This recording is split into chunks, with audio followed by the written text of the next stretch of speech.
Happy Halloween, YouTube! And welcome to another Warrior Custom Figures video. Given how it's the season of Halloween, what better figure to make than an absolutely monstrous, hideous creature? And with Doctor Who Series 9 still currently going on, what better monster to make than the Fisher King? For those of you not in the know, the Fisher King was a creature that appeared in episode 4 of season 9 of Doctor Who Before the Flood, which was pretty much an intergalactic warlord. The base figure was a WWE match striker figure, mainly because of its height. I was originally planning to use it for my Gyarados Joker figure, mainly because of the legs of the suited trousers, but in the end I didn't go with it because the parts wouldn't match. Since I had this figure still lying around, I decided to use it.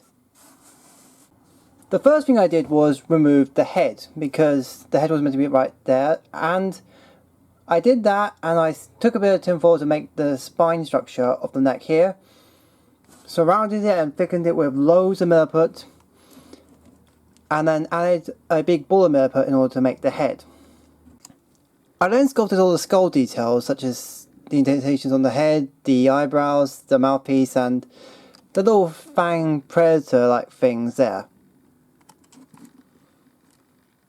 I also added the creases in its fabric, such as around here, the parting of the neck, along with getting a sculpting tool and just adding some little dashes along there to make the rigid-like pattern of the fabric. I took that same sculpting tool and added some holes to recreate some of the netting on the chest. I took some more milliput in order to make the chest plate.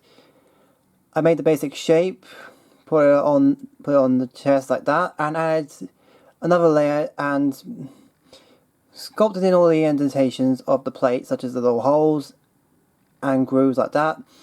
Then I added the border around both pieces and waited for them to dry and sanded them down in order to smoothen them out. For the arms, I took a barbecue skirt, cut it down and glued it onto the side of the arm like that. I also did another one but cut it slightly shorter and put it onto there. I've added it on with hot glue and added tons of milliput in order to blend it into the rest of the pattern to give it extra support in order to stick on. You can drill a hole in it if it would help, but that's just what I did because I didn't have a power drill to use. So once I smoothed that all down, I sanded it away to order to smooth out even further and make it blend in with the rest of the arm. I took some strings of milliput and I added the bands around there in order to look like the ends of the gauntlets, basically where the gauntlet ends. The Fisher King has 2 fingers and a thumb on each hand, so I took some milliput and sprayed it across these 3 fingers here and smoothed out to the rest of the hand. Then made the giant nail that the Fisher King has. Add the additional nails to the other fingers. I did this with both hands. I then painted the hands green and added a dark wash in order to make them more scaly and a bit more dirty. I painted the nails yellow and added that same dark wash. For the shoulder pads, I took some tinfoil to make the shape of the padded armour. Covered it in milliput, and when that was dry I sculpted on the horns with tinfoil and covered them in milliput in order to give them the basic shape. I then glued that all on together and molded it with milliput in order to make it stay down, and added more milliput to make the rim around the pad. I then painted it a bone sort of colour. I mixed a bunch of different paints together, like a cameo colour, I don't know what it's called. In any case, I painted that on, and then took that dark wash and smothered it in that stuff, that wash, in order to make the dirty colour that the armour has. And as you can see, I hot glued them onto the ball joints of the arm, because it has the ball joint here, and I hot glued both of those pads onto each arm. I painted the upper arms a dark brown, and I had a grey wash in order to make the right colour of the Fisher King, because it's a very odd colour. I couldn't really get it right, but hey, I tried. I also painted that same colour for the chest that wasn't surrounded by the armour.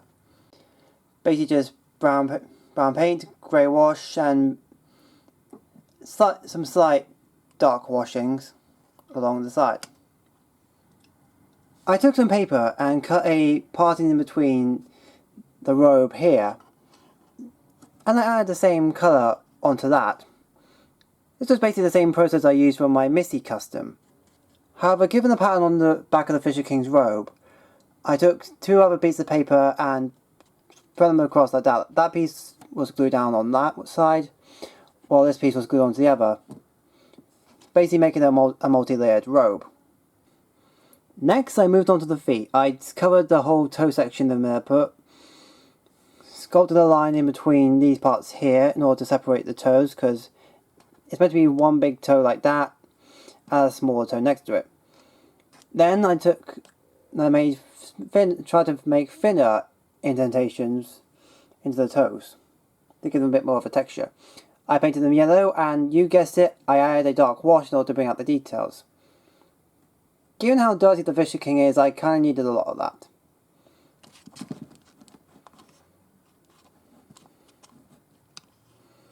After that, it was just a case of painting the legs grey.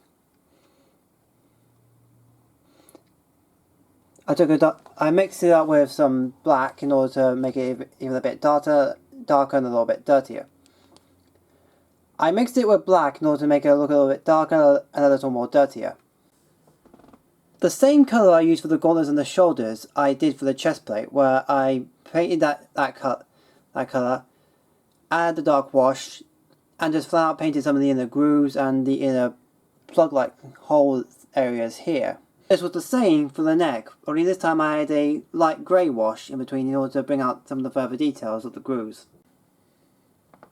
For the head, I used the same colour, but I had a dark wash throughout the whole of the head in order to make a bit of a dirtier bleached bone. In order to make it like a dirtier bone colour, I painted the eyes black, the inner mouthpiece red, along with painting the fangs yellow, and give them a darker wash, the same as I did for the nails and the toenails. Next was the back. I took some bits of Milliput and sculpted in some of the armour details onto the back, along with these 2 plug sockets that can be found on the Fisher King's back.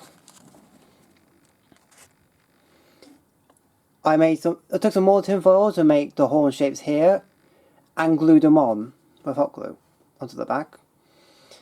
And I covered them in Milliput in order to make the horn shape, along with further Milliput in order to support them, keep them down, and took a sculpting tool in order to make the further details on the back here. Once again, I painted it the same armour colour I've been using, the horns yellow, and gave it a dark wash throughout. But this time I painted the plug sockets black. This was a similar process I used for these horns here, only this time it was a smaller shape and smaller length. And then there's this big backplate thing. I drew this shape out on a bit of paper and cut it down towards the right size, copied it, and then marked out the seams with masking tape and then glued it together. I glued it onto the figure's back, painted it the same colour in order to match the armour, and I took a pen and drew out some of the details like the spinal column here, the cracks, and even the nail-like claw thing at the top. And like the other nails and claws, painted it yellow, added the dark wash. And finally, there was the tubing. Again, took some tinfoil, made some sausage shapes, covered them in, put into the right shape, painted them black, and glued them onto the right parts of the head that the reference photos showed me. This was the same process here, where I made a longer tube and glued it onto the socket here, and then glued it onto there. there was a bit of excess hot glue, so I just painted that black and made it look like it was a plug socket on the top. Not sure that's accurate, but hey, it works there. And so that was the Fisher King, and good god, what a load of effort that took. Seriously, I can't tell you how long I spent sculpting on this thing. This is probably one of the biggest customs I've ever made, so... But hey, at least I hope you like what I've done here. It may not be the perfect figure I've ever made, but hey, it looks like the character, it has the menacing appearance, the look, the design, the feel. It was one of my hardest projects to do, and I'm really glad it's turned out the way it did.